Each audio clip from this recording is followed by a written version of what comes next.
Okay, I'm gonna call the meeting to order. It's February 19th, 2025. It is 11:36. We're gonna go around the room and make introductions. My name is Coach Ben Benavides. I'm the athletic director for Edgewood Eisd. If we want to start over here, sir. Please go before the team. Mark Escalada. Isabel Vasquez, member of the Ministries. Dora Maldonado, parent for Edgewood. Sarah Alfa, parent for Edgewood. Elimina Hernandez. Belinda Peña, parent for Edgewood. Roxanne Ruiz, child nutrition. Sergeant Bella. Corporal Rick. Cindy Trevino, Chief of Human Resources, Student Services. Paul Superintendent, Child Nutrition.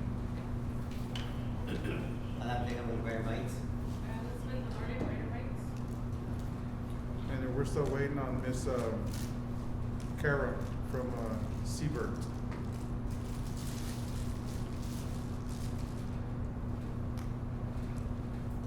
Okay, at our last meeting, we had discussed our mission and vision, so I went ahead and put it on our slideshow. Our mission as a Shac is to enhance the health and well-being of Edgewood Eisd students through collaborative, community-based initiatives and evidence-based recommendations with a vision. We envision all Edgewood Eisd students having access to resources that promote healthy lifestyles, disease prevention, and academic success.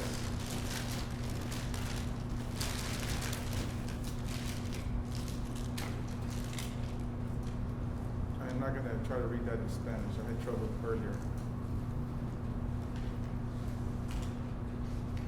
Okay, so just as we stated before, our agenda was posted 72 hours from the date of the meeting. Draft minutes and audio will be posted within 10 days after our meeting. These minutes will be voted on at our next meeting. So this is our agenda that we have for today. Everybody should have a copy of the agenda. The format for today is we're going to go with the approval of the minutes from the last meeting. We're going to go over and vote for the bylaws that you guys had discussed from last time, from going from 2 to 3 days, which is the Article 6, Section 5, and you guys will have a copy of it. We'll be able to go over it. And then we're going to go, I have a QR code that I created for the Shac application online. I'm going to want you guys to click on the QR code, go over the application to see what it looks like. If there are any changes, let me know. We can change that, and then we can post it online for other community members that want to join Shac. If it's good and you like the way it looks, then we can move forward with that.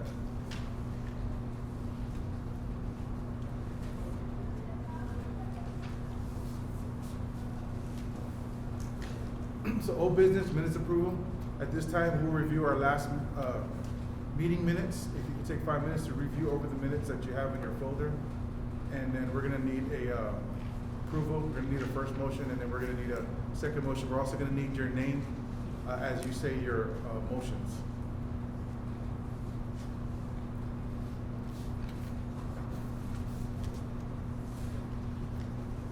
I motion to approve the minutes. Dora Maldonado. Dora Maldonado motions to approve the minutes. Do we have a second? Second motion, Priscilla Alves. Second motion by Priscilla Hodson.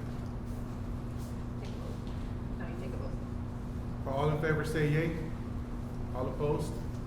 Yea. Okay, motion's approved for the minutes for our last meeting.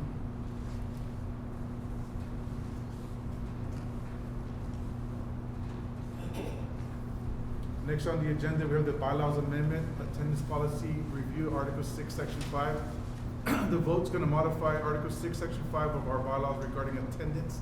Instead of 3 consecutive absences to amend the lower, to the threshold of 2.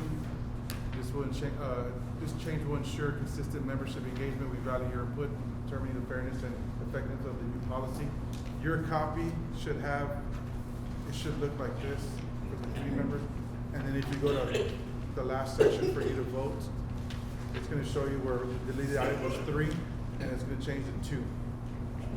So you guys wanna review that? I'm gonna need a first motion and a second motion, then I'm gonna need a in favor or not in favor. I motion to approve bylaws updated. Dora Maldonado. Motion to approve by Dora Maldonado.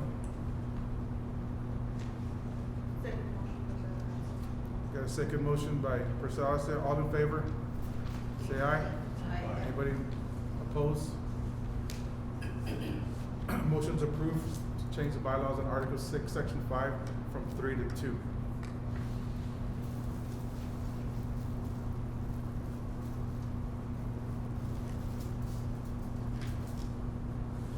Okay, next action item is our Shac online application. If you guys want to scan the QR code and go over the application, what it's going to look like online.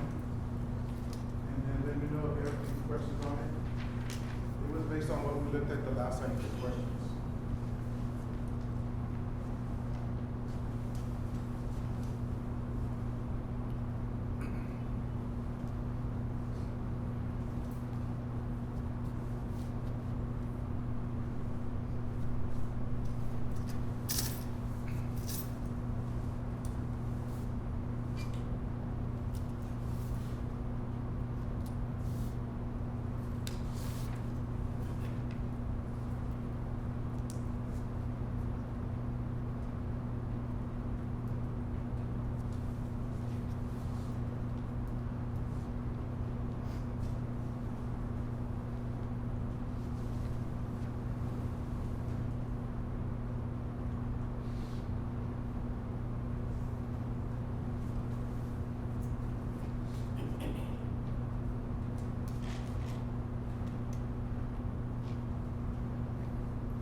Do you guys have any immediate questions about the application that's online? Anything that you want to maybe verbiage wise or anything you want to change or something that looks, sounds or reads confusing? Everything was. Yeah. Okay, perfect. Now, these were based on what you guys had discussed last time, so I just kind of put it together. So I'm gonna get with Steven, I'm gonna get with our HR department, see when we can put this up as an application online for Shac, so then the community members can have it, so that they can sign up for their future meetings. Any questions? We're good to go. Thank you, guys.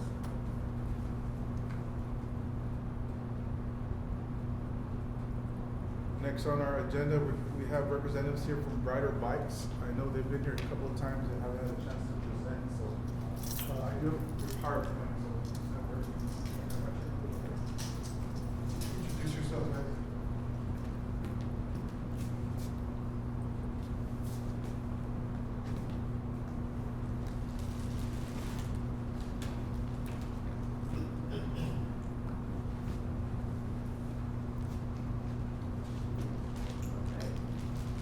Good afternoon. My name is Alan. I am the operations coordinator for Brighter Bikes San Antonio. With me today is Elizabeth, who is our senior program manager for Brighter Bikes. She oversees the program and kind of what it entails for it to be successful in our San Antonio community. I can push it for you because it's community models as well. Oh, I got you. want to do a couple more? So in this slide, we're going to just kind of discuss what we see as far as in the United States, as well as it probably also relates to the San Antonio community. About 30% of our children in the United States are considered obese or overweight, and with that, it entails a higher cost in kind of medical issues, healthcare issues, with an average of about $6,700 using Medicaid.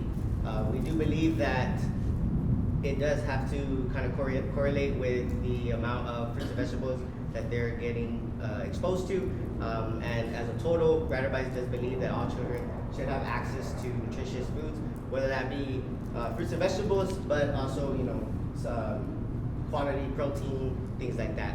We primarily focus on the fruits and vegetables aspect, and so we'll kind of go into our next slide, kind of describing what Brighter Bites is and a little bit of how our program is successful. So Brighter Bites is a nonprofit organization that delivers fresh fruit and vegetables directly into the family's hands. So we truly believe that being in the school, being on the campus with the families, with the community, really allows us to kind of introduce the fruits and vegetables to the families without having the families required to go anywhere else. We are there at the school, we get to interact with the families, we're there to put them in their hands, in their cars, however the process works for dismissal, and it allows us to introduce new fruits and vegetables, allow them to use those fruits and vegetables in their daily habits, in daily lives, and increase their habits for healthy use. So if we go to our next slide, we're going to kind of go into our Brighter Bites formula. It is a 3-part formula, so I'll go ahead and kind of introduce it and then go into detail for each one. Next couple slides. So our first one is our produce distribution. Our second piece is our nutrition education. And our third piece is our fun food experience.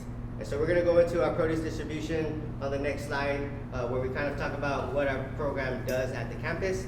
And so what we do is we work with our donors, we work with suppliers that we purchase fruits and vegetables from. We send it to our warehouse, they create pallets, we send it to the school, and with the help of volunteers, whether that be parents, grandparents, tios, tias, older siblings, school athletes, school high school students, as well as people in the community, so whether that be a corporate group, whether that be a school group, whoever's able to volunteer with us allows us to be able to have a successful program. And at the end of the day, families are able to take home 15 to 20 pounds of fresh fruits and vegetables. So on my right hand side over here is kind of what today some of our families are receiving. So we do try to create a variety of about 7 to 9 different things in the bags. Like I said, we work with different donors. Like for instance, our pineapples today were with dough, but we try to implement, like I said, 7 to 9 different things in our bags for people to take home at the end of the day. Second piece is our nutrition education. Keep going. So this is kind of like a 2-part kind of formula piece. Obviously, the first part is the Brighter Bites piece, where the Brighter Bites staff and employees are in the school. We set up tabling events. We're at school events where we kind of introduce the fruits and vegetables to the kids. We talk about healthy habits, why they're important, but as well as kind of sending our bi-weekly messages to the families, notifying them that, hey, Brighter Bites is here today. Don't forget to pick up your bags, but also sending a cool recipe to try. Sometimes we send nutrition facts about a certain item that we're going to be putting in that week. Just different things so that way we can educate parents, families, as well as any of the kids that we're able to interact with. The second piece is with the teachers and the staff at the school. And so we, as a program, purchase and work with Catch. We provide a Catch curriculum to the teachers, the staff, whoever is assigned to be doing the lessons. And in those lessons, they're able to teach the students about eating healthy, teaching them about fruits and vegetables at a young age. Sometimes it's just as easy as learning colors of fruits and vegetables. But with the help of teachers and coaches, we're able to introduce the baseline for them to kind of develop those habits at an early age. Going into the next slide, we can see that kind of what I talked about. We provide the Catch curriculum. The schools are required to do the Catch curriculum with our program, and so they decide whether that through the district or with the principal at the campus in identifying who can do the lessons. So it's, at some campuses, it's just the PE coaches, because they get to see all the students. Sometimes it's the special teachers like arts, music, because they also see all the students. Sometimes it's the whole campus. It just depends on what the school wants to do, whatever works for them, how the schedule works for them. They kind of decide that, and they do the lessons for the school year. They are required to do 8 lessons in the total school year. If we start, hopefully, with Edgewood, we are going to reduce it just based on kind of the rest of the school year timeline. The most important thing is also having them logged. So we do have them, the teachers, whoever decides to do the lessons, track them, and that's important for us to kind of keep the teachers in line with, you know, completing the lessons, doing their part, making sure that they're introducing our program and those type of activities to the students. On the next slide, this is kind of the picture that most teachers see when they log into the Catch Curriculum website. We try to make it as simple as possible for them. On the left-hand side, you see there's a drop-down menu with our nutrition education tracking form that allows them to track the lessons. There's also a tracking link that they can save as a bookmark. Click it, go in there, submit their lessons, and things like that. There's also the different grade levels that we have. Each one is specific for the specific grade levels. We do work primarily with elementary schools, so it's typically to about 5th grade, but each grade level has their respective grade and then their lessons that they are required to do.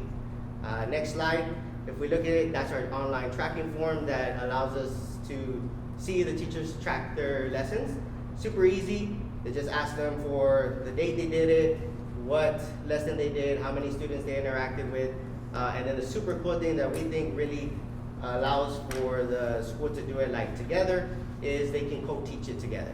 So if a teacher wants to go and combine a classroom together and complete the lesson, they can submit one tracking form and it'll count for both teachers. Or if you want to do the whole grade level in the auditorium or in the gym, you can do that as well. Once the teacher needs to submit it, put that they co-taught, select the teachers that were there, they all get credit for the lesson. They can also share any images that they want, maybe some coloring things that they did, pictures of that, pictures of the students doing activities. Of course, they do have to be media released, so we do ask if they don't put their faces in there. But all that right there is on a tracking form and kind of makes it easy for them to see their lessons, track them, and get credit for the lesson. The next piece to that is our fun food experience, which I think is the fun part of our program. We get to interact with the families, the community. We partake in any of the school events that the school has, whether that's a school fair, a back to school event. Sometimes we do some of their spring events where they're doing like outside activities and we'll implement like an aguas fresca recipe. And so what we do is, as a Brighter Bites team, we attend those events. We provide one of the recipes that we have on our website. Typically, we try to align it with something that they've kind of been getting so they can try something new. Some of the things that have been really successful is, like I said, the aguas frescas recipe. We've done a crafty mac and cheese where we implemented cauliflower and carrots into the cheese recipe. Can't even taste it. As well as our unbeatable brownies, which are super, super good. And they contain beets. And we definitely got a lot of thumbs up, even from little kids who probably have never even tried beets. But it's a super cool experience for us to do with the community, with the school community, and just trying to introduce new ways to try new fruits and vegetables in their diets. Next piece. And so Brighter Bites is all over the United States. I believe we are going to be expanding to our 12th city this year or next year. We did. So we did already expand to our 12th city. Obviously, we do have a lot in Texas. And so we're fortunate enough to be here in San Antonio providing this amazing program to our San Antonio community. We do work with elementary schools, early childhood schools, as well as summer camps. So if Edgewood has a summer camp that they're interested in doing with us, we can also do that. We do try to do 16 distributions in the school year. Of course, sometimes things happen with weather and just testing, things like that, so we may have to decrease those at times, but we do try to do at least 16 distributions in the school year. And that is all that I have today. Elizabeth will kind of go into our data as well as some of the school opportunities that we still have available for this year. Yes, so on the next slide, you'll see kind of some of the data that we collect. Everything that we do, we track it. So we're really wanting to see are our efforts paying off? Are students eating more fruits and vegetables? Are families, implementing more healthy snacks into their diet? So on the next slide, you can see where we have looked at some of this data and we've been able to see some of those changes. So what you're seeing here is just the average number of fruits and vegetables that families are taking in at baseline. So when we start the program at their school, at the end of one school year, and then at these 2-year follow-up. So you can see that it is steadily increasing because families are just getting that exposure. Like Alon mentioned, we go into the schools for 16 distributions, which is every other week. So about twice a month. So families are seeing us on a consistent basis. It's something that they get used to. They know that every 2 weeks they can come to the school, they can pick up their fruits and vegetables, and they'll be able to have those in their home to be able to use as part of their daily diets. On the left-hand side is the child fruit and vegetable intake, and on the right-hand side is the parent fruit and vegetable intake. So what we're not just impacting the child or the parent, we're really impacting the whole family because they're taking home up to 20 pounds, which equates to about 50 servings of fruits and vegetables for a family of 4 every 2 weeks. So these are things that come at no cost to these families. So they're able to then take those funds that maybe they were going to use for their groceries and buy other things, right? Maybe they can buy more chicken or meat or whatever the case might be because they don't have to focus so much on the produce. Most families aren't going to buy fresh produce because it is perishable, and so they want to buy things that are going to last. So if they know that they don't have to spend that money on those fresh fruits and vegetables, but they're able to bring those into the home, it's a win-win for everyone. And so on the next slide, we kind of want to just reemphasize that we believe that all children should have access to nutritious food. And so we currently have 18 schools, we have space for 18 schools in our school year. And we still have the funding available to us to bring 2 more schools on. So we're currently serving 16 schools. And so we do still have those 2 spots open. It would be very easy for us to say, you know what, we won't even worry about those for now. We'll deal with those in the next school year. But because the funding is there, we want to be able to find those opportunities to bring the program to at least fill out those last 2 spots. And so just based on kind of the logistics of things, we can fill those 2 spots as early as the week after spring break, just because it does take about a month to get a school fully kind of ready to go and then get them set up with our logistics partners, get produce ordered for them, get staffed, everything. But that would still allow us to do about 5 distributions at those last 2 campuses.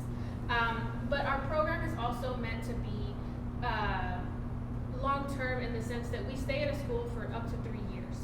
So we're doing our program for 3 years. As long as there aren't any major kind of challenges that we can't overcome, we are going to come back to that school year after year for those 3 years. And then we come off for 3 years because of what we want to do is we don't want families to be just reliant on us for those healthy behavior changes. We want to build those skills, provide the resources, and then we come off for 3 years so that we can kind of move the program around to other parts of the city. But then we also know that elementary schools, they're going to have new kids coming in, families move around. So then after those 3 years that schools are off, we come back. And so schools are able to bring us back in for another 3 years. So it's a 3-year on, 3-year off cycle. And what we're also looking at is long-term kind of partnership. Once we fill our 18 schools, we should be full for the next school year. But we do have 8 schools coming off after next school year. So there's going to be the opportunity to then bring on an additional 8 schools. So we're not looking at just coming into Edgewood ISD for those 2 schools. We're looking at, let's see how this works, see if it's a good fit, And then once we've kind of tried it out for a school year, by then we'll have those 8 other openings, so that if there's other schools that are interested, that are wanting to participate in the program, at that point we have those spots open. And so as far as eligibility, it's very simple. It's an elementary and early childhood school that is considered Title I, or at least 80% of their students qualify for a free or reduced lunch. It doesn't mean that they're receiving it, but that they qualify. And so the way that we do our program is we qualify the school, not the families.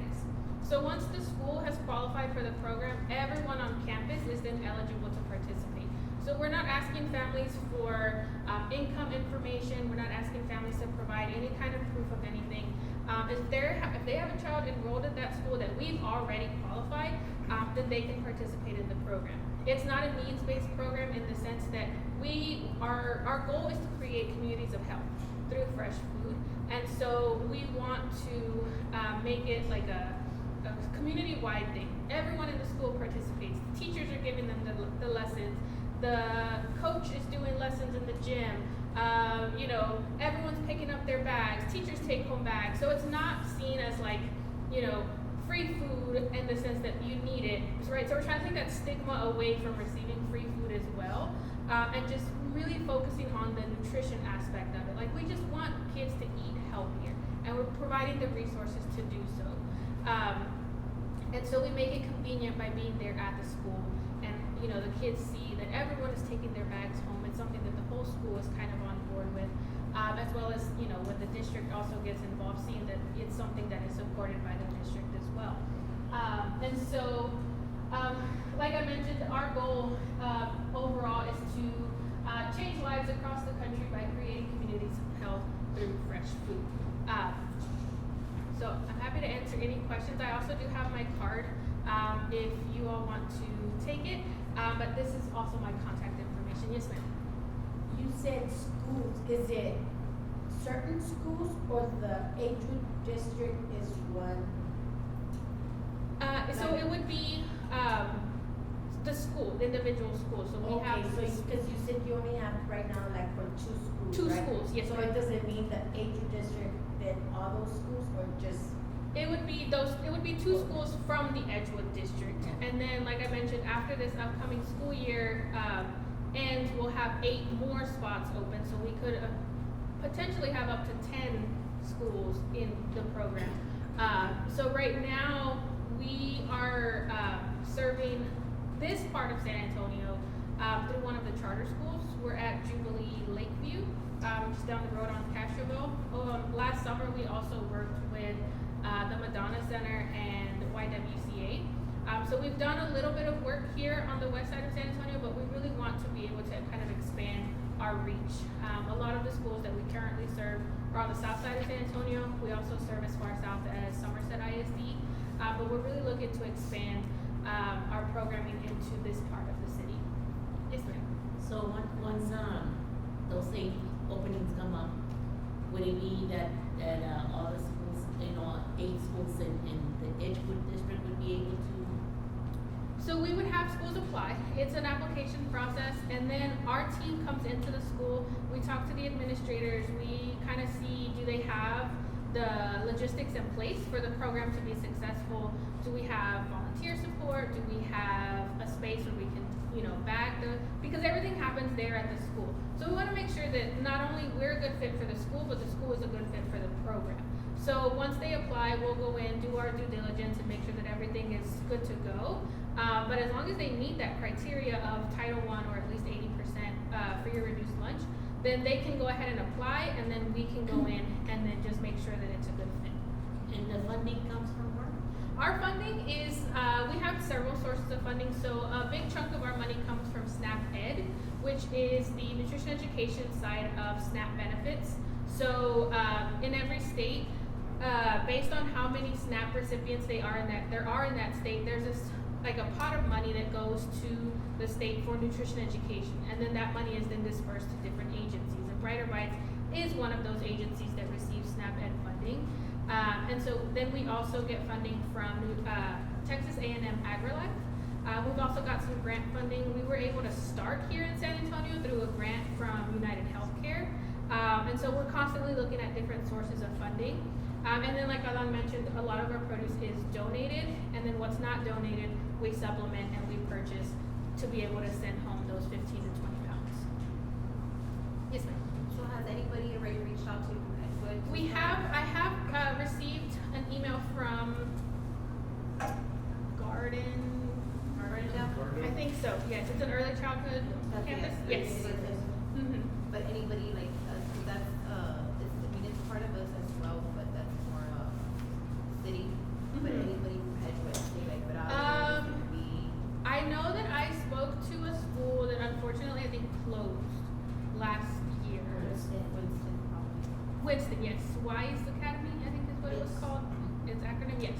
So we have had some interest, but we've kind of been focusing our efforts on talking to more of like the district level before we approach anyone from any of the schools to say, here's this program if you're interested. So how are, like, is this information gonna be shared after here to, like, the schools? As long as we have the permission from the district and everything, then yes, we are happy to send that information out to the schools to let them know, like, if this is something you're interested in to bring on for this school year, go ahead and fill out the application. And then also, okay, since this is focused for the early, kids, elementary, do you have anything for middle school, high school, like, just go set up a table, just give out information? We definitely can, yeah, once we've started kind of a partnership with the district, we can always go out to different, events for other, places. The produce piece itself would stay within the Yeah. elementary schools, but we can always go out and do like tabling events or, nutrition education, presentations, things like that. Once we've kind of started building out that partnership with the district, we're always happy to do things like that. Yeah. And we can serve, in some cases, middle schools when it's a K through 8 campus. So that's really the only exception, is if it's a campus that serves kinder through 8th grade, then we would bring all of them in, and those middle schoolers would also be able to take the produce home. For like, spot on location and Mhm. things else. Yeah. Yes, sir. You've never been involved with the school district before? With who? With the Eisd school district? No, we've had several conversations, but we've just been kind of waiting to get, kind of that final approval to be able to start the program. Since we have, child nutrition here, what do you think about that program? It's a good program. We had some discussions in the past couple of years.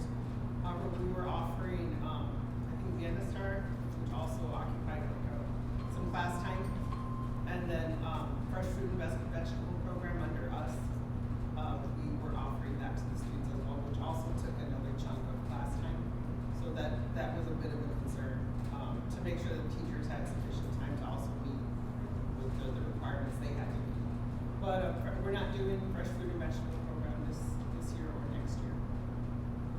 And when the programs were being, given out, what was the, So under the one that we were operating, which was fresh fruit and vegetable, all the students, we had 6 sites, I believe, that were qualified, participating, and so we would hand out flyers and issue a different type of fresh fruit or vegetable for all the students to have a serving of after lunch.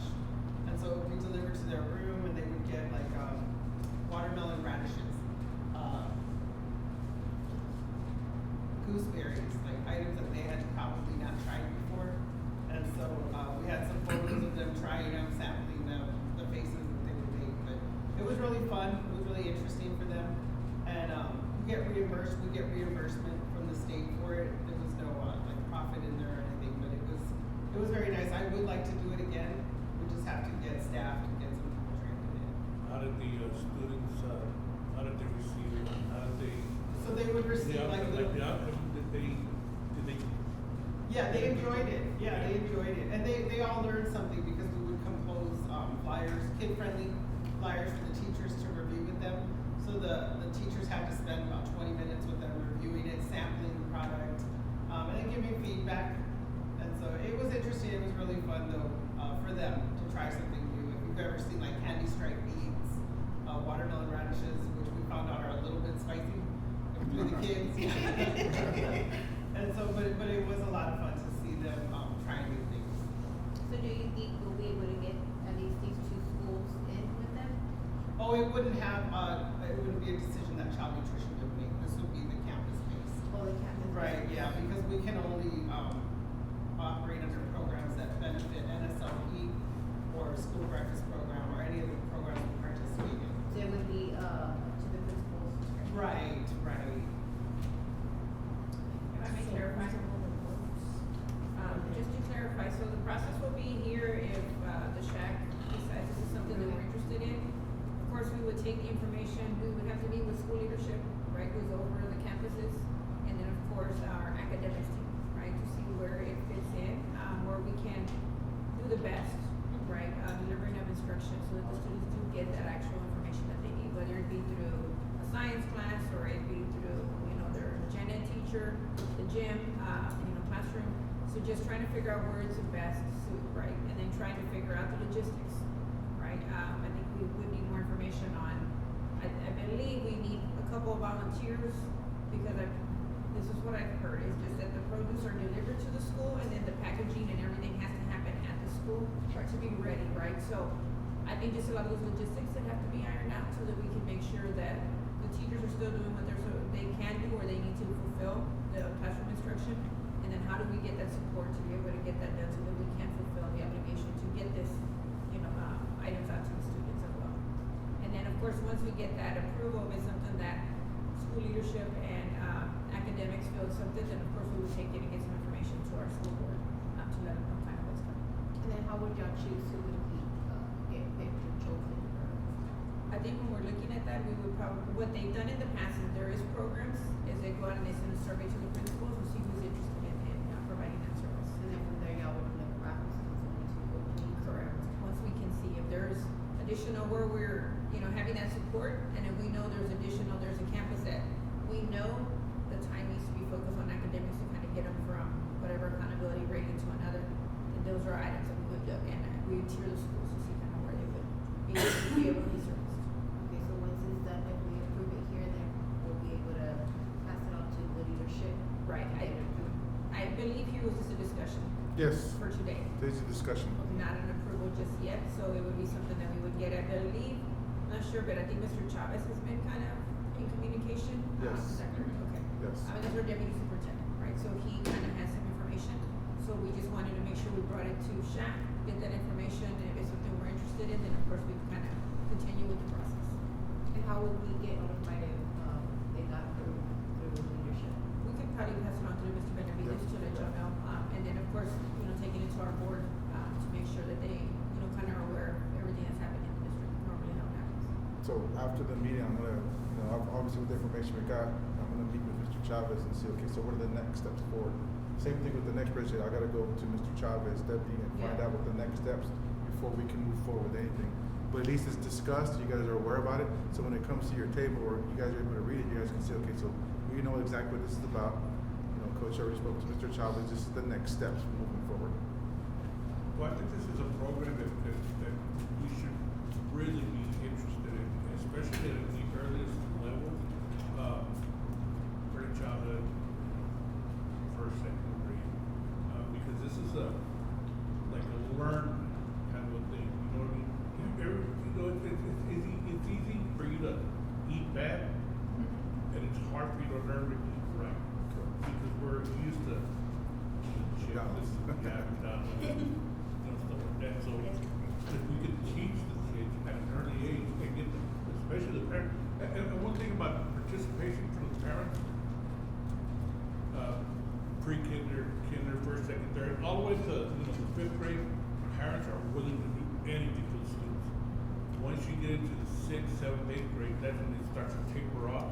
I mean, you still have a lot of participation, but not as much as you at the second or eighth level. So this is a program that I think would work excellent. I think at the early stages. So I mean, if we could try to push it, Okay. I think so. I can set up a meeting with Mr. Chavez.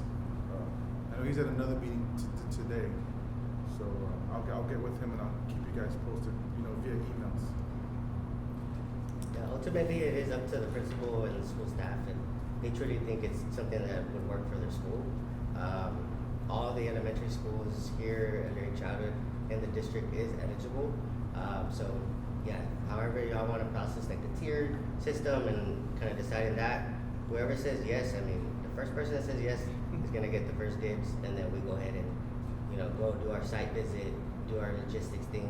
And then also, I know the biggest kind of conversation is the lesson plan, right? So, Brighter Bites gets assigned or assigns a program coordinator to each school, and so that program coordinator will do teacher orientation, whether that be a teacher work day that y'all have or a teacher meeting that you have after school. We'll do a small mini presentation on the catch curriculum, introducing it, going through it, how to register, how to do all that, showing them specifically how to do like the logging, do access your lessons, show them that it is in English and Spanish, because we do know that Spanish speaking is pretty high in this area, but it is available to all the teachers, just depending on what the campus decides who wants to do it.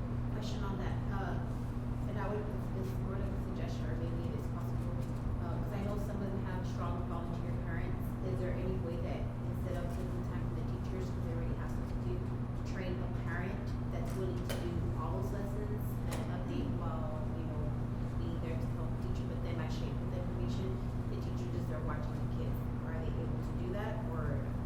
It's not something we've ever done before, but I mean, if there is a way that we can set it up so that the lessons are still being done, ultimately that's our goal. Our goal is for the lessons to be done in a way that doesn't put too much extra work on the school and the staff there. So I mean, we're always open to any like creative ideas to get it done. I feel like it would work, and like I would really want to see this program in there, but if we would have like a backup just in case, because we have some schools that are very strong with parent volunteers, as long as they get the proper training for that sort of parent that's there, and you know, the principals and staff would be like, hey, you know, I know this person can do it, you know, that way they could do the paperwork part, and then the teacher, you know, could just like either to focus on their stuff already and pay attention to the kids, but they're the ones doing whatever is in the lesson plans required, and then they could be a lot more coordinated with y'all have. So we haven't gone through that route. That's something new. I mean, I wouldn't have even thought of that. That's a great idea.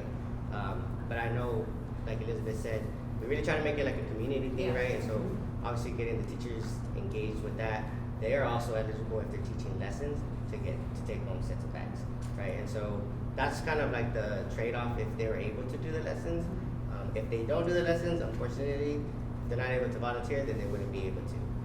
So any of the teachers, coaches that do the lessons are able to take home a set of bags.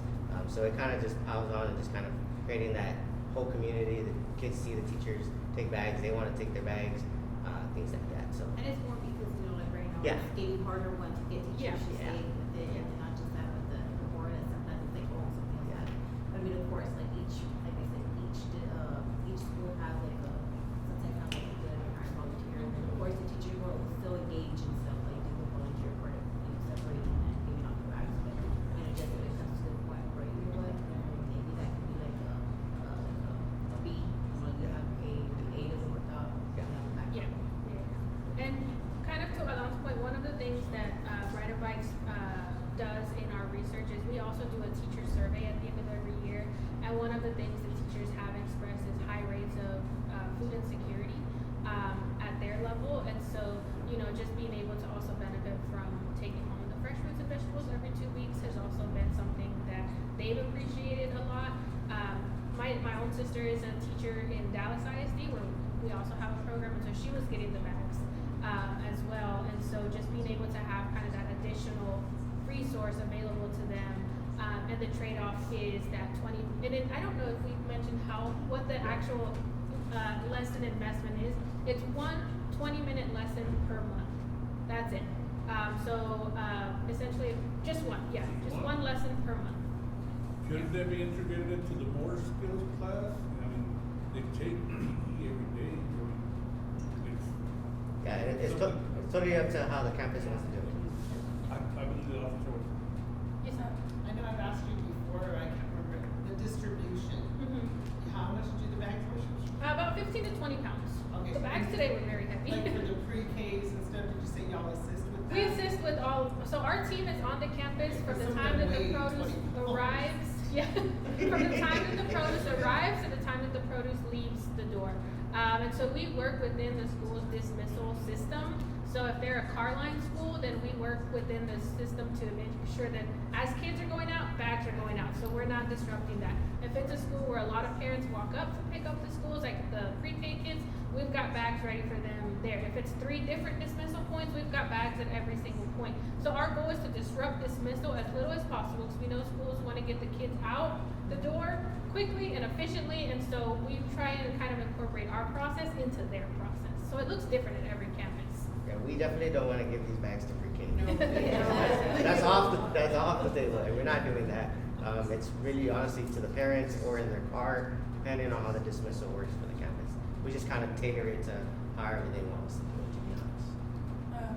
Also, FYI, for those that are on the panel, Memorial also has a culinary program, so this is something that you can utilize who's already at Memorial to be someone who could possibly teach the one portion of that for that campus, being able to partner with that actual program and allowing them to also maybe introduce that into something that they can use as a program to actually go to the elementary schools and maybe assist with that as kind of presentation and display in accordance with that culinary.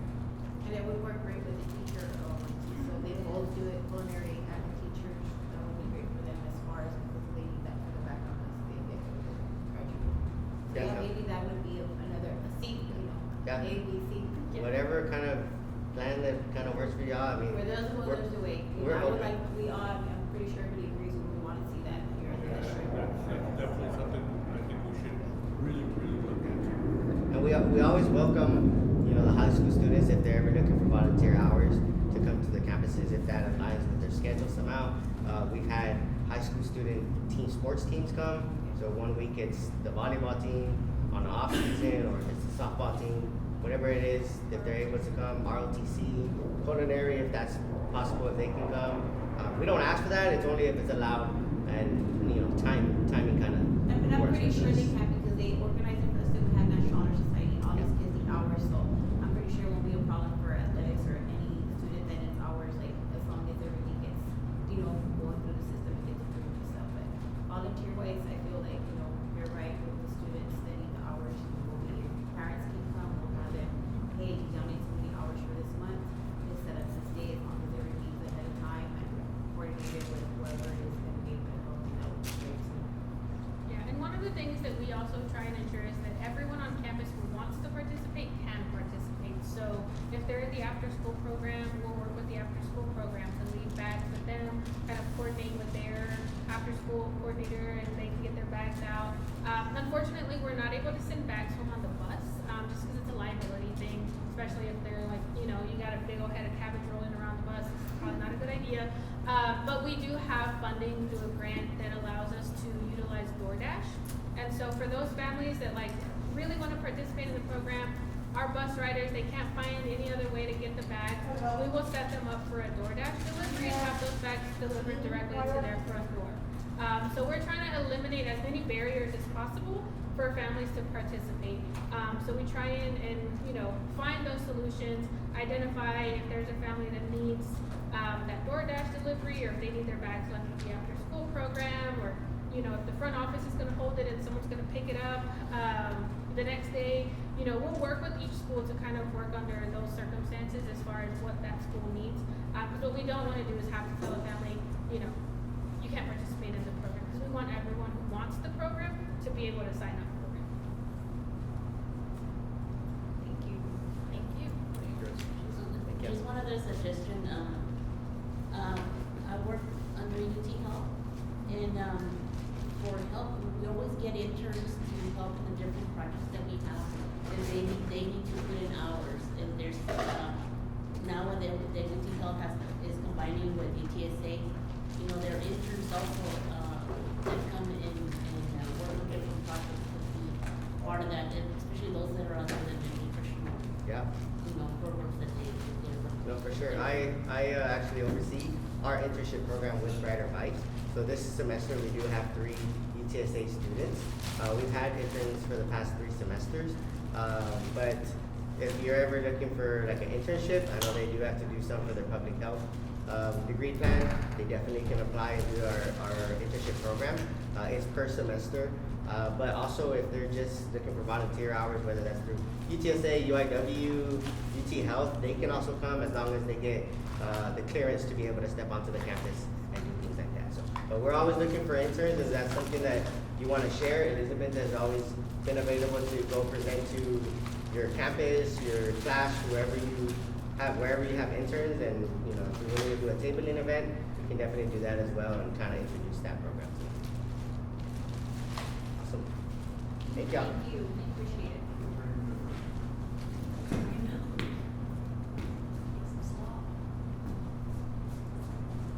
Okay, guys, next we have Karen Grain from Seabird.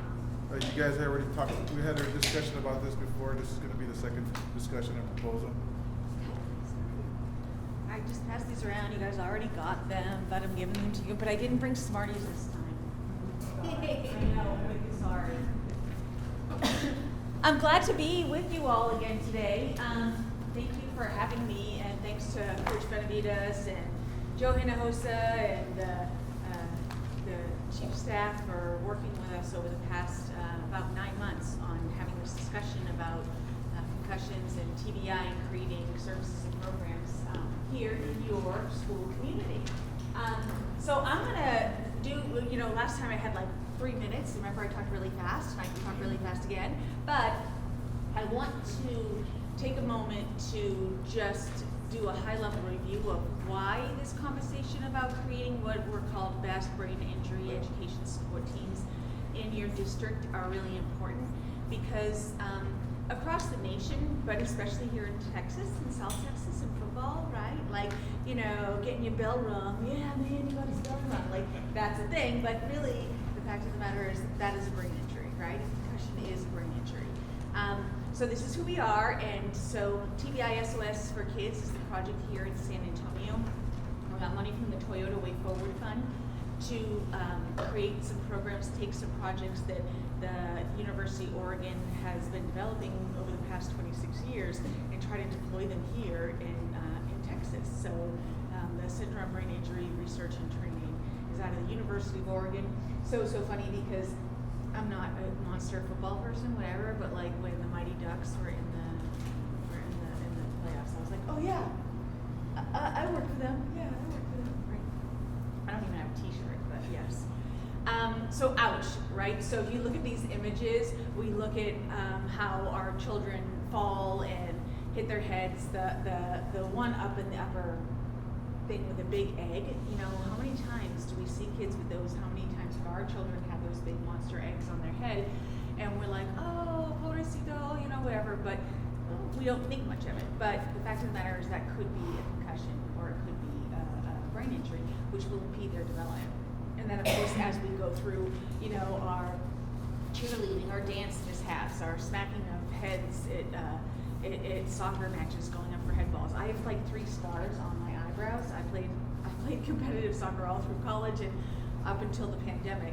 So I'm sure when I space out every once in a while, I'm like, I know that's because I had too many concussions when I was like younger.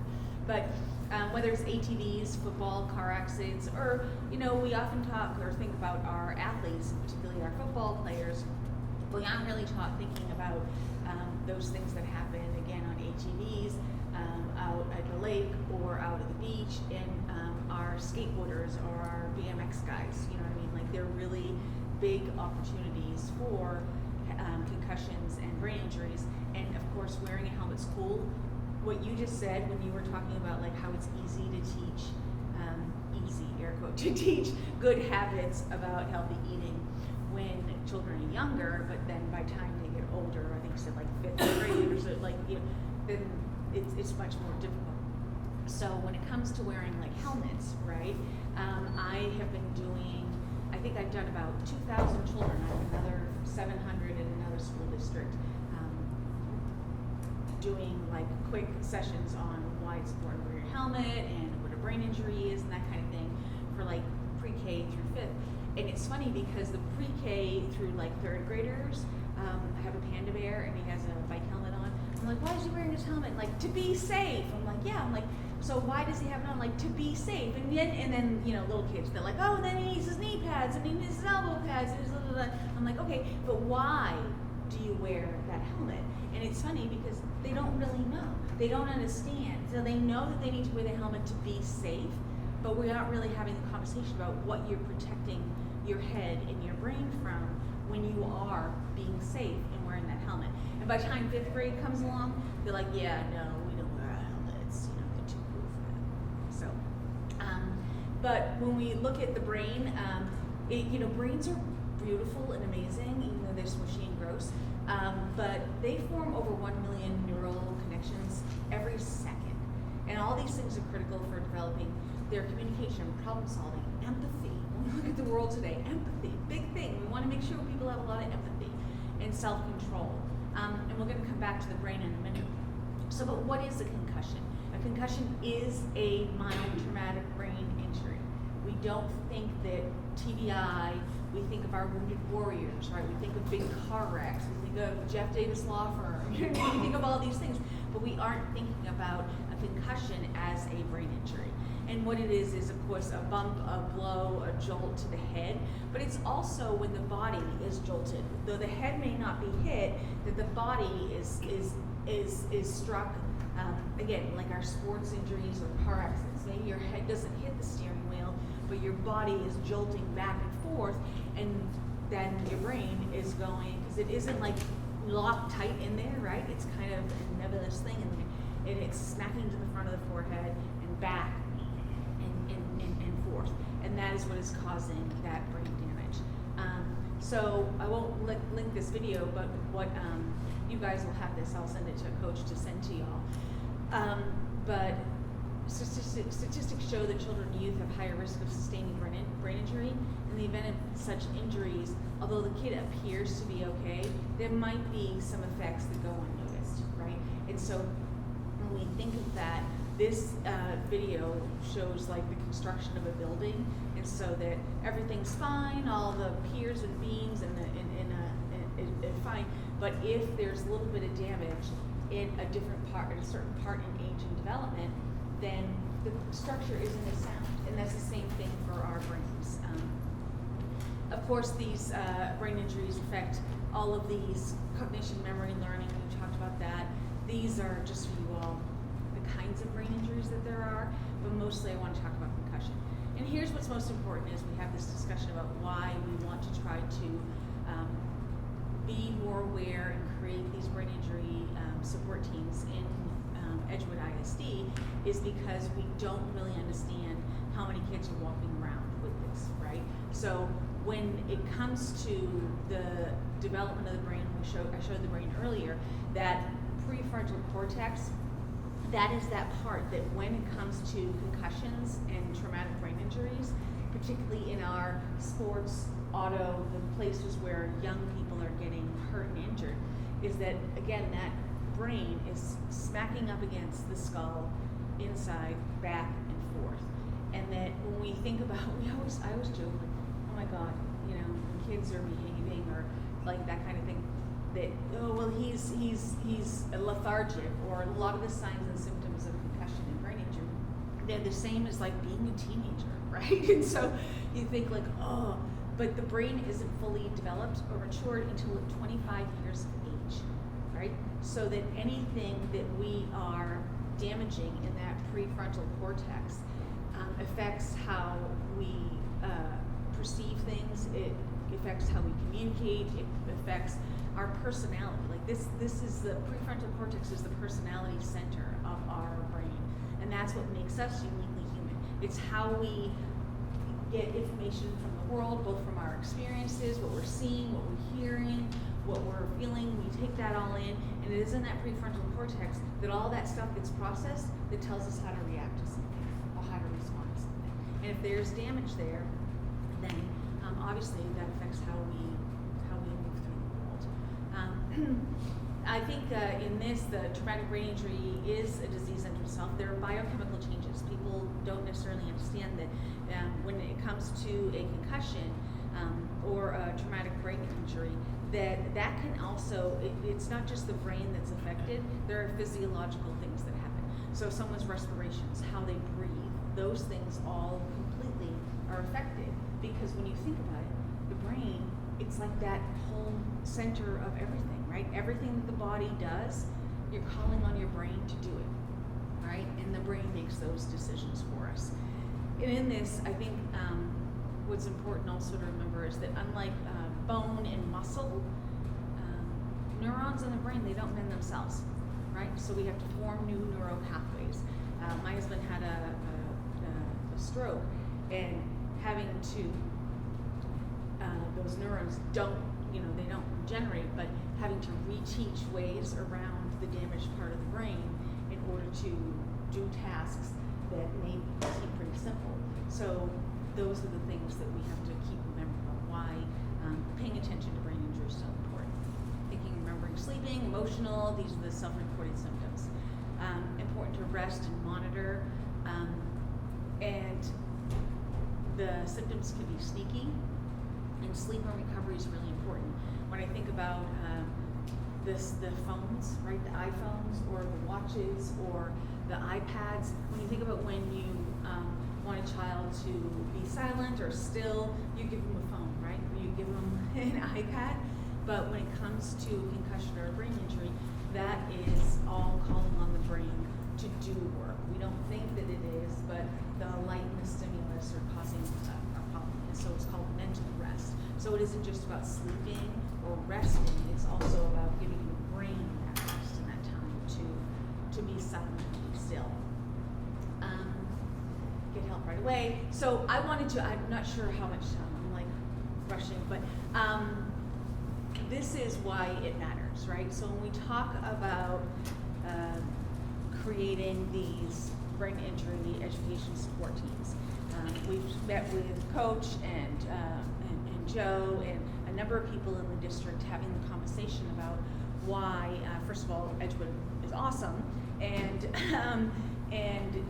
innovative and being ahead of the game.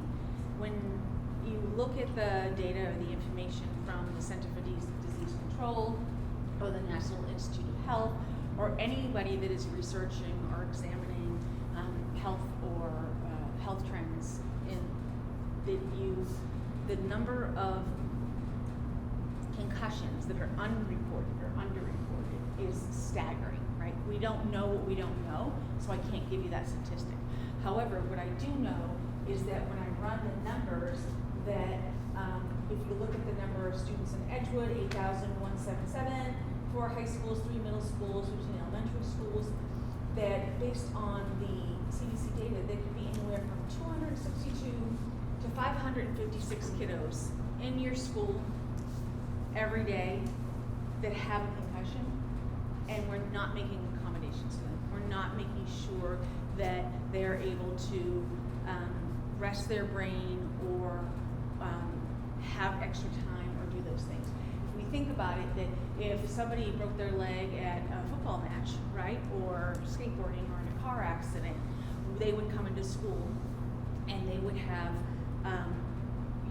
accommodations made pretty quickly, right? You don't need a 504, you don't need an IEP. It's like, oh, this is 4 to 6 weeks where this child is going to need to leave class early, if they need to rest, if they need to come to the nurse's office because they're in pain, or any of those kinds of things. We make those accommodations for that short period of time. And that's what creating a best team does, is that when you know that a child has had a concussion or has a mild traumatic brain injury, that a team at the school can say, all right, here, these are the quick accommodations we're gonna make. If the child needs more time on tests, all the same accommodations you make for anybody with a broken or visible injury, we're working to try to make sure that that invisible injury of a concussion has those same accommodations. Because when a kid has a broken leg and they're in pain and they're uncomfortable and they're distracted, are they gonna do awesome on the STAR? No, right? And we all know that the STAR not only makes, basically, it places children on a level, right? And then how a teacher's classroom performs places that teacher on a level. And And then our administrative teams at our schools and school districts are also weighed against those STAR and those STAR tests and the overall, academic performance of our children.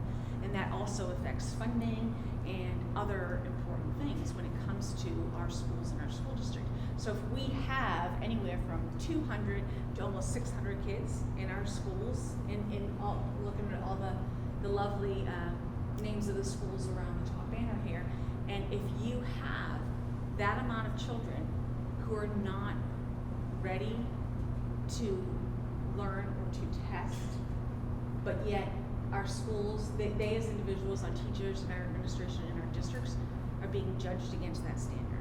So by creating best teams, that's all we want to do, is train some people in the district to say, all right, this is a kid with a brain injury, educate them about what brain injuries are, and then here are some tools, because the University of Oregon has been, again, doing this for 26 years. They've created tons of tools and little checklists that say, for this amount of time the kid can wear glasses, right? Wear sunglasses. We don't think about the light and the stimulus. That's a big problem for people with concussions or with brain injuries.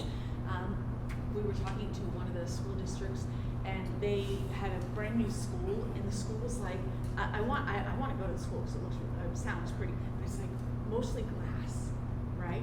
So all that sunlight streaming in plus the ultraviolet lights, that if somebody has a concussion, their brain is overwhelmed, overstimulated, and they need to shut that down. So if you give the child permission to wear sunglasses in class, right, because the stimulus is too great, and that helps the child be able to perform better and be more present to learn, then what's the big deal, right? Like, it's like, oh, well, he needs to take his glasses off because he's stoned or whatever. You're like, no, this kid has these special accommodations, right?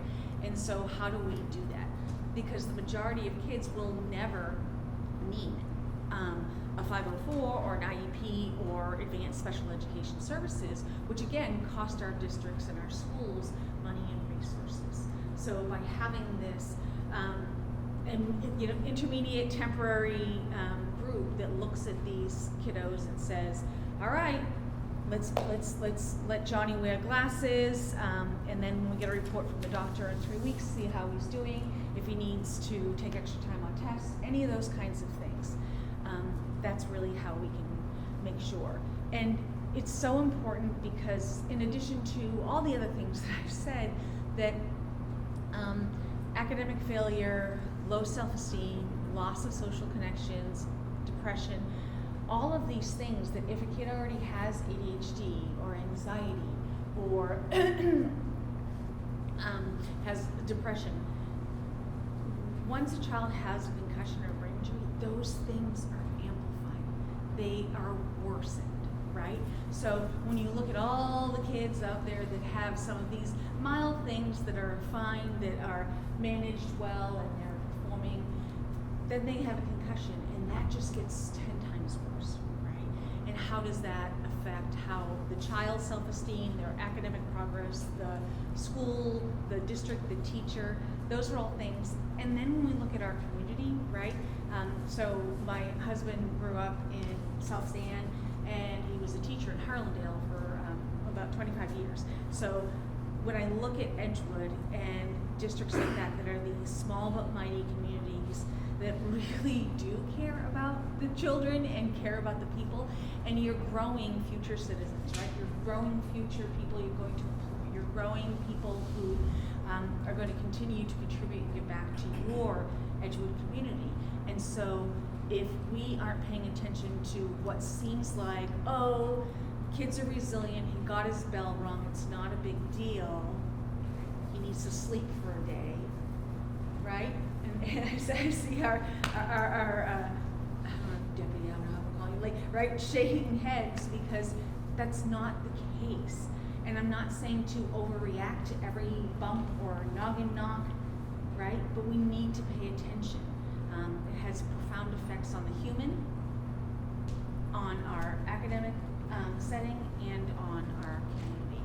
And then if a child, the risk is 4 to 6 times greater after one brain injury, and after a second concussion, right, 8 times greater. So when we look at like, oh yeah, Aaron Hernandez, or all these kinds of famous things, those are these explosive kinds of stories about a person who had their bell rung countless times and didn't rest their brain.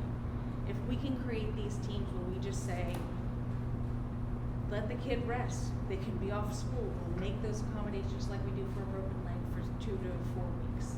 Because most concussions, guys, with the appropriate rest, resolve within 2 to 4 weeks. And then we're back on track. So this is just tons of tools under the school tab up the top. That is where we have a lot of the tools that we're talking about that would be at the disposal of, they are already there for free, but that, Coach and Mr. Hinojosa and the team from Edgewood, we would create a set of things that are easy for you all to deploy and understand. And in there, there's stuff for whether it's a coach, whether it is a trainer, whether it is a teacher, whether it is a parent. There's tools and resources up there and lots of neat videos. And the rest of this is just, this is the other part of it, and I think, I know this resonated with you guys last time I was here, that there is a law, there is a rule, and Coach has vetted that. You guys are complying with all of those things. And it's called Natasha's Law, or HB 2038. And what it really is a UIL TEA rule that says that once a child, if you suspect a child of having a concussion, that you remove them, that you seek medical attention, and that they need to recover before they return to, does anyone remember the big deal about this? What was it? Return to where? The field of play. That's it. It's about returning to the field of play. It's a UIL rule, so it has nothing to do with a kid like mine, who, yes, he goes to Travis early college, so he's on Shac campus a couple days a week, he's on Travis campus a couple days a week, and then he goes up to Edison to play soccer, football, and track, and then he goes to club soccer. So if my child sustained a concussion in any one of those environments that wasn't his UIL soccer game, it wouldn't matter. No one's looking out for that. So this is a way for us to be mindful of all of those things. Or the kid that just falls off their bike, or is helping their parents on the weekend do yard work or painting or doing whatever, and they fall and smack their head. So it's about every kid. So this law and this rule is great, but it's a UIL specific rule and law. It has about returning to the field to play safely, and there's no mandate for making sure that the conversation is happening in the school and the child is ready to return to school or ready to return to learn, right? You can be physically present but not ready to learn. And we talked about all this IEP. So return to school, and the rest is, this is a great video. I want you guys to watch. I don't think we can click on it, but please, these are great. It's a kid-based video, and it's got like abstract images for what a concussion is, and that it's brain injury, and that the myths about like 1 in 10, like everyone thinks, oh, he didn't pass out, he didn't lose consciousness. But the fact of the matter is only 1 in 10 people lose consciousness for a concussion. And that's not even a big TBI, that's just a concussion. So it's a great way. I have my boys watch it. I'm like, send this to your friends, do that. When we talk about flex periods in school or health class, any of those things, this is an excellent way to start to get your school and your district and your community what I call concussion aware, right? So the rest are tons of resources, and again, I'll send these to Coach and he'll give them to you. So we've been having this conversation for quite a while, and thrilled to do that, and working with Edgewood. We've gone through many of these processes, and so when I was with you all last time, it was just that initial conversation about this is who we are, this is what we do, what we want to create. And it was wonderful because you guys were like, let's do this now. Why aren't we doing this now? Can we do this right away? And so I think that's been 6 months probably, or 5 months since, November, yeah, right? Since we met. And so we've been going through a lot of the steps, the hoops, the loops, right? To make sure that this is something And so really, it's my understanding at this point that it really is a blessing from you all as a school health advisory committee, who are our students' community, right? To move forward with doing this.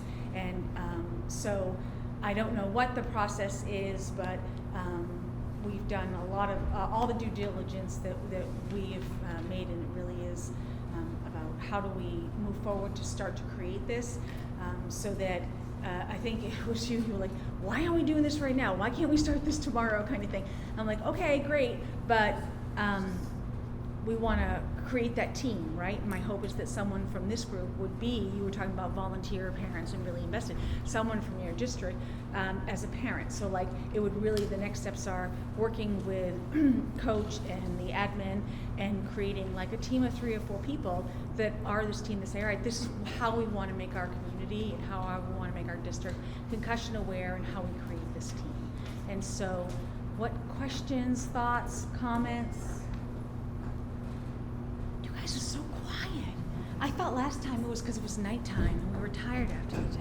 So we don't have anything that follows the students here in place? Nope.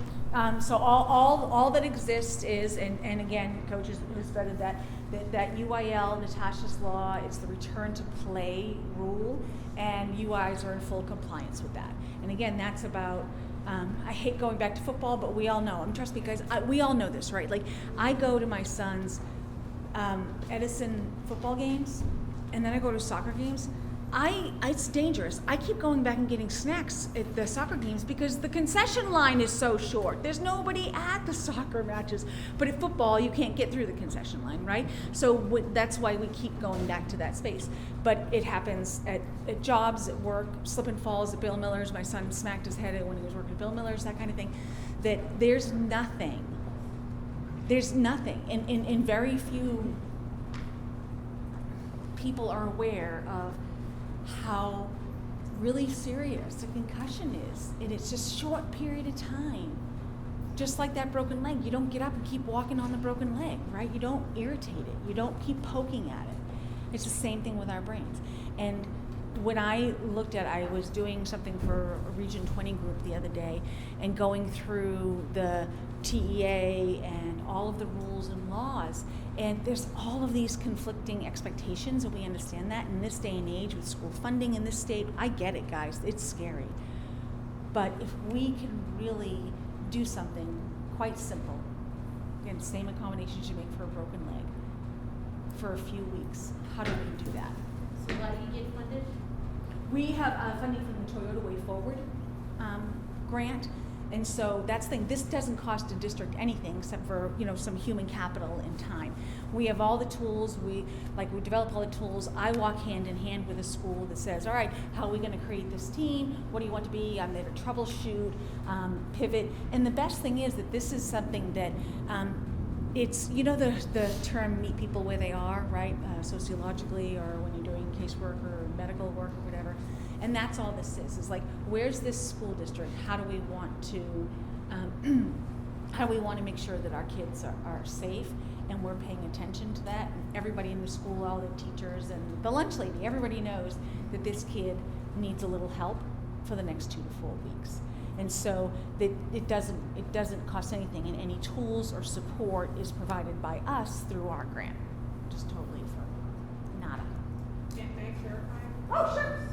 So I am over the nurses, so we have a nurse, registered nurse at every campus or an LPN, right? So what happens if a parent reports that they've had a concussion, they report to the nurse will then follow up. If there's some extreme cases where the child will need additional support, in this case where it's they need some assistance in the classroom, they can qualify for a 504 program, which means that they would go in and make whatever modifications came from the medical physician that diagnosed the child.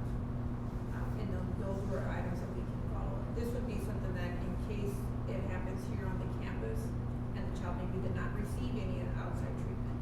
Because normally even our school nurses, they're sponsored by a physician. All orders have to come from our physician that is contracted with the district. Right, so in that case, where we do have something, I don't want you to leave here thinking Yeah. that the district does not have anything. 'Cause that You is care. not. We do have a nurse, and those physicians, we get physician orders that come in, they go directly to the nurse if there's any additional support that needs to happen. Of course, campus administration, we have meetings to be able to solidify that. I think it's just more identifying and seeing the children when they're sitting in your classroom, trying to see what we can do. So this is just an added layer of support. We do have all of our staff that takes the vector trainings. They're all required to take the vector trainings. Currently, the concussion is slowly, all of it is pulling directly to athletics, right? And usually our trainers, I think there's a committee, I think it's our athletic director, we have our trainer, and they analyze, right? But only those individuals that have the medical experience and profession, the training, the expertise, would make the determination if a child is to come back to play, right? It wouldn't be left on, somebody, well, I don't have a medical field, and I would not want to make that determination if a child should go back, right? It should be somebody with that medical expertise. So we do have that in place, just want to make sure we clarify that for you. This is just an added layer of support. Thank you. And yes, absolutely, and that's what that concussion management or concussion oversight team is the UIL-TA mandate, is that they're, that board, and that's the other thing, like this is, like you said, this space of lots of kids don't go to the doctors, right? If they fall, they smack their head. Whether it is financial, they don't have insurance or low insurance or other things going on in the world, nobody wants to show up or child protector, any of those kinds of things. It's like when that kiddo needs to have somebody see them and it isn't an event that is already known and has medical treatment, how do we make sure that that kiddo is safe and ready to learn and available? So, do you see any cons on why you should not participate in this, or? No, I think it would be the same process, kind of as I mentioned. As a Shac committee, if we vetted, y'all feel like it's something we want to move forward. Coach Benavides will then move forward, and again, speaking to academics, to leadership, to see how we can roll this out, right? To have the training. We do have professional development days that are slated in the calendar, and how we can kind of embed that so we can make sure everybody gets the training, or how we're gonna push this forward, right? To get the additional support first. So, we've had lots of those conversations. Coach and I are ready to roll next week. Start laying out that plan and creating the team that's gonna be super trained, and then we'll train everybody in your district. But is this something that, just like the blessing from you all, that this is something we wanna move forward with as a district too? Yeah, I feel like it is important because a lot of parents, speak from my perspective, I'm also like an athletic president, so I see a lot of parents who aren't knowledgeable to that. They don't even know, they don't know how serious it could be. I'm pretty sure most of them don't even know that they'll be able to qualify for a 504. So I feel like it would be great if we could do probably a presentation at the beginning of the year with the athletic coordinators when Yeah. they're having like their own stuff for each season. I do have my best on my side. Yes. I appreciate that. Yeah.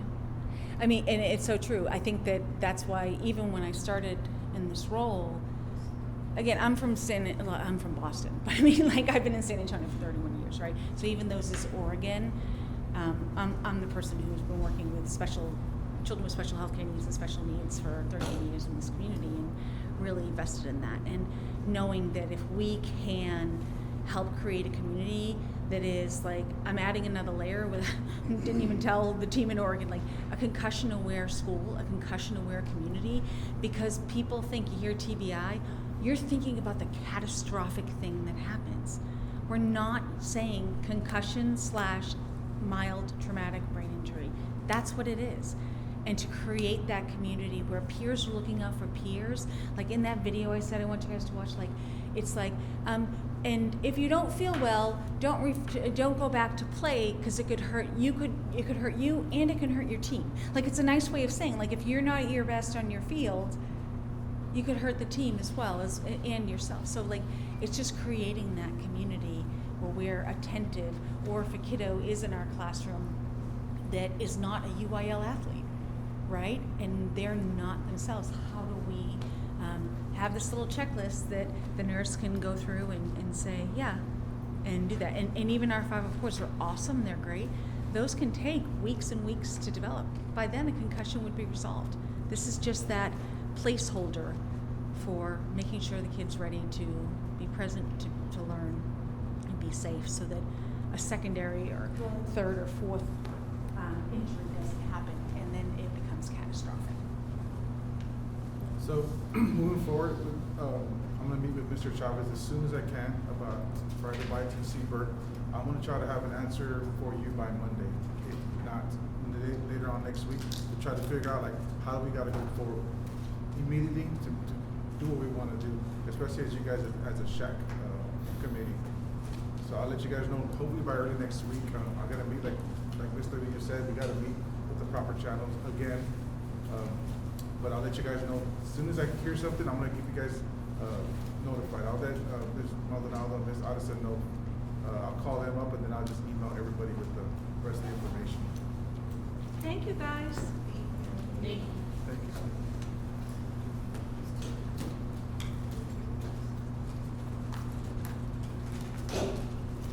I think we are maybe just a little bit over. It's 1:02. Just want to make sure that our next meeting is going to be April 30th. We had decided at the beginning of the year to alternate time frames from 11:30 to 1 and then from 5 to 6:30. Are you guys still okay with the 5 to 6:30 on the April 30th? Okay, so we're going to keep it at that. I'm going to need a motion to adjourn and then a second with your name. I motion to adjourn the meeting, Go on, motion to adjourn. Second motion, Lina. Thank you guys, appreciate it. Oh yeah, sorry. All those in favor? Aye. Those opposed? Robert's rules, I know, Robert's rules kill me every time. 1:02.